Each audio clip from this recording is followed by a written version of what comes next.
नमस्कार, जय जोहार। छत्तीसगढ़ न्यूज में आपका बहुत बहुत स्वागत है। चलिए देखते हैं आज की 25 फटाफट काम की और महत्वपूर्ण बड़ी खबरों को। पर इससे पहले आप वीडियो को कहां से देख रही हैं, कमेंट में बताना बिल्कुल ना भूलें। मुख्यमंत्री साय की पहल पर केंद्र सरकार से 230 करोड़ की मिली मंजूरी। मुख्यमंत्री विष्णुदेव साय की पहल पर केंद्रीय आवासन और शहरी कार्य मंत्रालय ने छत्तीसगढ़ के नगरीय निकायों में ठोस अपशिफ्ट प्रबंधन के लिए 230 करोड़ रुपए मंजूर किए हैं। स्वच्छ भारत मिशन के अंतर्गत स्वीकृत इस राशि से सभी नगरीय निकायों में ठोस अपशिफ्ट प्रबंधन के लिए अधोसंरचना और तकनीकी व्यवस्थाओं को मजबूत किया जाएगा। इससे राज्य में अपशिफ्ट प्रबंधन और ज्यादा पुख्ता तथा टिकाऊ होगा। उप मुख्यमंत्री अरुण साव प्रधानमंत्री आवास योजना 2.0 के हितग्राही सर्वेक्षण का करेंगे शुभारंभ। उप मुख्यमंत्री तथा नगरीय प्रशासन एवं विकास मंत्री अरुण साव राज्य के शहरी आवासहीनों के लिए प्रधानमंत्री आवास योजना 2.0 के हितग्राही सर्वेक्षण का प्रदेश व्यापी शुभारंभ करेंगे। वे आज को दोपहर 2:30 बजे मुंगेली के स्वामी आत्मानंद स्कूल में आयोजित कार्यक्रम में इसकी शुरुआत करेंगे। श्री साव कार्यक्रम में मौजूद हितग्राहियों का सर्वेक्षण प्रपत्र सांकेतिक रूप से भरकर छत्तीसगढ़ में इसकी विधिवत शुरुआत करेंगे। केंद्रीय आवासन और शहरी कार्य मंत्रालय द्वारा प्रधानमंत्री आवास योजना के प्रथम चरण में आवासहीन हितग्राहियों को आवास की सुविधा उपलब्ध कराई गई है। सरगुजा संभाग में 769 पदों पर होगी आरक्षक भर्ती। 82,000 अभ्यर्थियों ने किया आवेदन। सरगुजा संभाग के सरगुजा, सूरजपुर, कोरिया, जशपुर, बलरामपुर, रामानुजगंज, MBCB और पुलिस ट्रेनिंग स्कूल मैनपाट में आरक्षक संवर्ग के 769 रिक्त पदों पर भर्ती की प्रक्रिया 16 नवंबर से शुरू होगी। रिक्त पदों के लिए फरवरी और मार्च महीने में फॉर्म भरे गए थे। भर्ती प्रक्रिया सिलफिली बटालियन परिसर में होगी। ये प्रक्रिया करीब 1.5 माह तक चलेगी। सरगुजा संभाग में आरक्षक पदों के 769 पदों के लिए 82,000 अभ्यर्थियों ने आवेदन किया है। सभी अभ्यर्थियों को एडमिट कार्ड जारी कर दिया गया है। 27 लाख से अधिक किसानों का पंजीयन 31 जनवरी तक बेच सकेंगे धान। छत्तीसगढ़ की रायपुर में इस खरीफ सीजन के लिए प्रदेश में पंजीकृत कृषकों की संख्या 27,01,109 है। इस वर्ष 1,35,891 नए किसान पंजीकृत हुए हैं, जिससे 1,36,263 हेक्टेयर नवीन रकबों का पंजीयन किया गया है। कुल 34,51,729 हेक्टेयर रकबे में पंजीयन अनुसार धान उपार्जन का अनुमान है। सभी उपार्जन केंद्रों में बायोमेट्रिक डिवाइस के माध्यम से उपार्जन की व्यवस्था की गई है। छोटे सीमांत और बड़े कृषकों के द्वारा उपजाए गए धान को निर्धारित समर्थन मूल्य में खरीदा जाएगा। छत्तीसगढ़ में कई IAS अफसरों के तबादले। डॉक्टर प्रियंका शुक्ला को विशेष सचिव। छत्तीसगढ़ सरकार ने कई IAS अफसरों के तबादले के आदेश जारी किए हैं। सामान्य प्रशासन विभाग ने आदेश जारी करते हुए IAS अधिकारियों को नई जिम्मेदारी सौंपी है। आदेश के अनुसार डॉक्टर प्रियंका शुक्ला को विशेष सचिव स्वास्थ्य एवं परिवार कल्याण विभाग का अतिरिक्त प्रभार सौंपा गया है। इसी तरह IAS चंदन कुमार सचिव स्वास्थ्य एवं परिवार कल्याण विभाग के अतिरिक्त प्रभार से मुक्त होंगे। अब शुल्क में की गई कमी, लोगों को मिलेगी 10 से 15,000 रुपए की बड़ी राहत। रियल एस्टेट सेक्टर में छत्तीसगढ़ तेजी से आगे बढ़ रहा है। भू संपदा विनियामक प्राधिकरण का मानना है कि लगातार रेरा इस सेक्टर के विकास और लोगों की सुविधाओं के लिए प्रयास कर रहा है। अधिनियम के प्रावधान अनुसार किसी भी बिल्डर को रजिस्ट्रेशन कराना अनिवार्य है, तभी 500 वर्ग मीटर से अधिक क्षेत्र विकसित करना या 8 से अधिक अपार्टमेंट निर्माण किया जा सकता है। पंजीकृत प्रोजेक्ट्स में घर अथवा भूखंड खरीदने से क्रेता को कॉमन एरिया की सुविधाएं जैसे पार्क, जल, स्वच्छता, प्लेग्राउंड जैसी प्रोजेक्ट में उल्लेखित सुविधाएं सुगमता से प्राप्त होती हैं।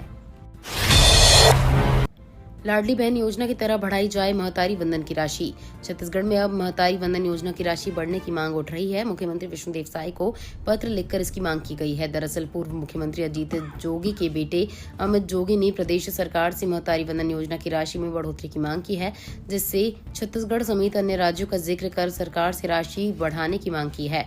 छत्तीसगढ़ की बहनों को महतारी वंदन योजना के अंतर्गत प्रतिमाह केवल 1,000 रुपए की राशि दी जा रही है। मदिरा प्रेमियों के लिए खुशखबरी, सरकार ने लॉन्च किया मनपसंद ऐप। शराब के शौकीनों को अब उनकी मनपसंद ब्रांड मिलेगी। आबकारी विभाग ने मनपसंद ऐप लॉन्च कर दिया है। ऐप के माध्यम से शौकीन अपनी पसंद की ब्रांड की शराब ढूंढ सकते हैं। ऐप में ब्रांड के साथ शराब की कीमत की जानकारी भी दी गई है। ग्राहक मदिरा दुकान में अपनी पसंद का ब्रांड उपलब्ध न होने पर ऐप के जरिए आबकारी विभाग से शिकायत भी कर सकेंगे। आबकारी विभाग द्वारा लॉन्च किए गए मनपसंद ऐप में मदिरा ढूंढने के ऑप्शन देने के साथ ही उपलब्धता डिमांड के साथ कंटेंट नंबर, शिकायत दर्ज कराने के ऑप्शन के साथ आबकारी विभाग की सूचना का ऑप्शन दिया गया है। छत्तीसगढ़ की नई औद्योगिक विकास नीति 2024 से 2030 सीएम विष्णुदेव साय करेंगे विमोचन। औद्योगिक विकास नीति 2024 से 30 के विमोचन कार्यक्रम में डिप्टी सीएम अरुण साव और विजय शर्मा अति विशिष्ट अतिथि के रूप में शामिल होंगे। कार्यक्रम में कृषि मंत्री राम विचार नेताम, खाद्य मंत्री दयाल दास बघेल, वन एवं जलवायु परिवहन मंत्री केदार कश्यप, स्वास्थ्य मंत्री श्याम बहारी जायसवाल, वित्त मंत्री ओपी चौधरी, महिला एवं बाल विकास मंत्री लक्ष्मी राजवाड़े, खेल मंत्री टंकराम वर्मा, नेता प्रतिपक्ष चरण दास महंत विशिष्ट अतिथि के रूप में उपस्थित रहेंगे।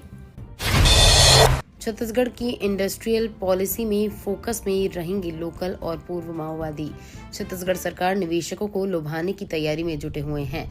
इसके लिए विष्णुदेव साय सरकार नई इंडस्ट्रियल पॉलिसी लेकर आई है। सीएम विष्णुदेव साय दिल्ली में इसका विमोचन करेंगे। इसमें निवेशकों को आकर्षित करने के लिए कई चीजें हैं।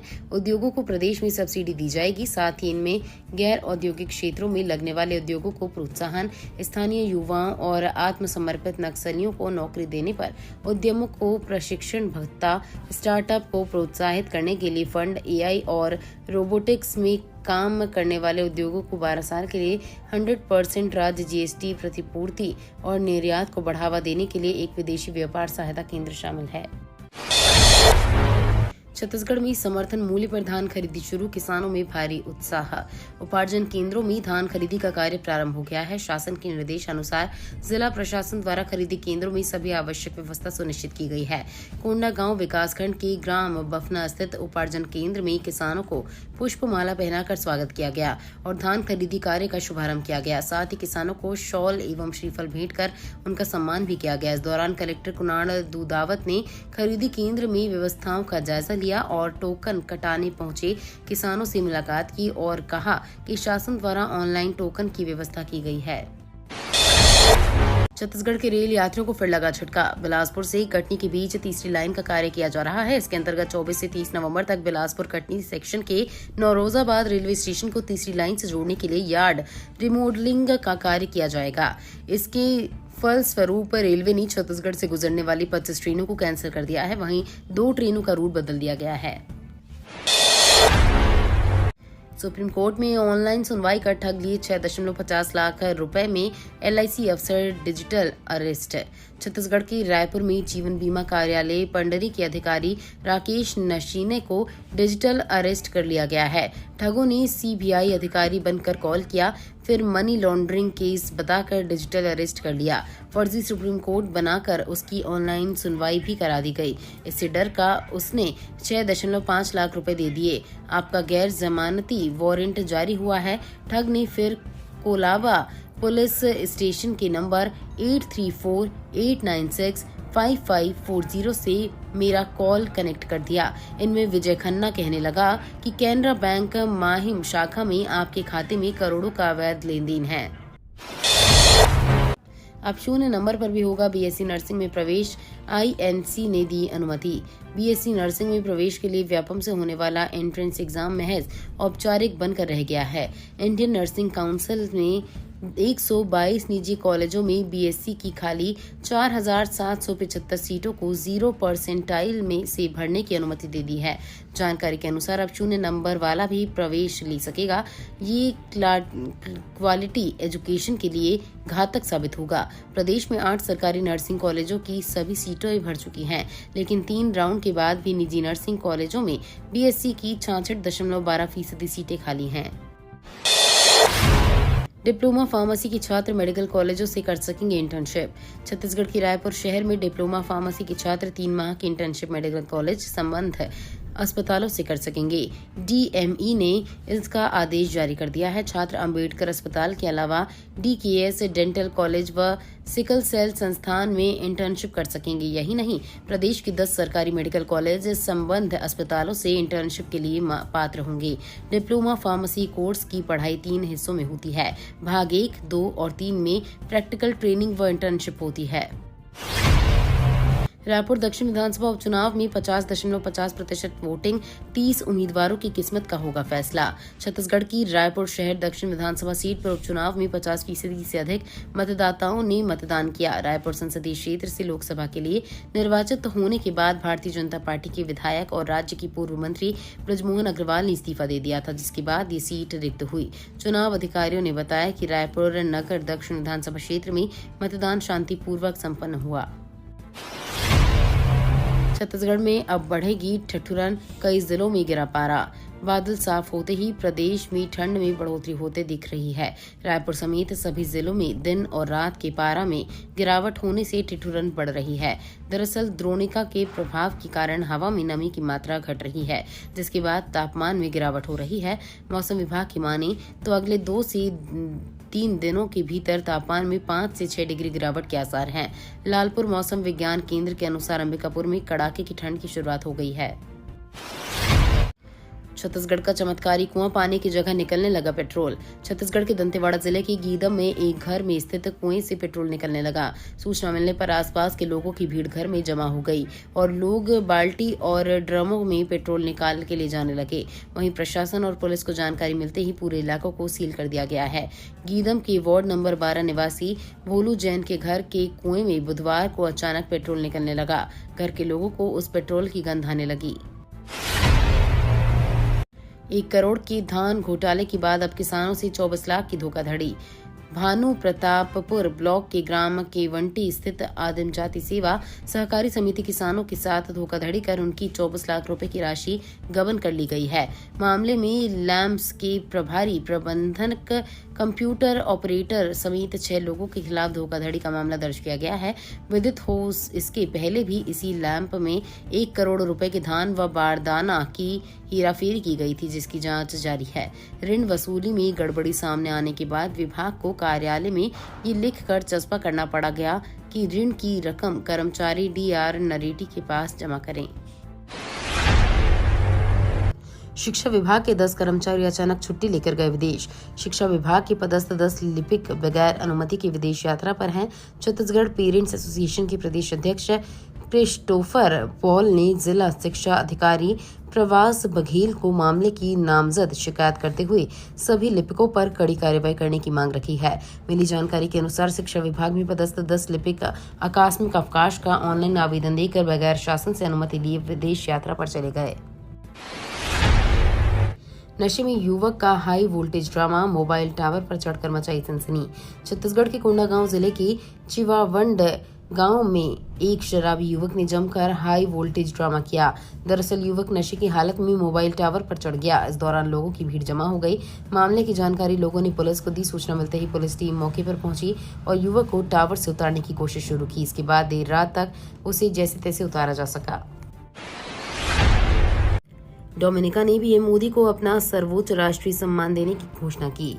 डोमिनिका ने पीएम मोदी को कोविड काल में किए गए उनके कार्यों के लिए अपने सर्वोच्च सम्मान से सम्मानित करने का फैसला किया है। इस सम्मान का नाम डोमिनिका अवार्ड ऑफ ऑनर है।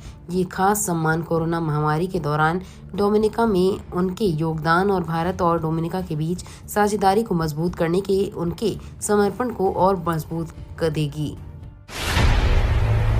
मर्ज हुए रिलायंस डिज्नी बना देश का सबसे बड़ा एंटरटेनमेंट प्लेटफॉर्म। डिज्नी और रिलायंस एंटरटेनमेंट का मर्जर हो गया है। एक होने के बाद डिज्नी और रिलायंस देश की सबसे बड़ी एंटरटेनमेंट कंपनी बन गई है। डिज्नी रिलायंस एंटरटेनमेंट के पास अब 2 OTT और 120 चैनल के साथ 75 करोड़ दर्शक हो गए हैं। ये डील 70,352 करोड़ रुपए में हुई है। कंपनी में रिलायंस की 63.16% और डिज्नी की 36.84% हिस्सेदारी होगी और नीता अंबानी इसकी चेयरपर्सन होंगी।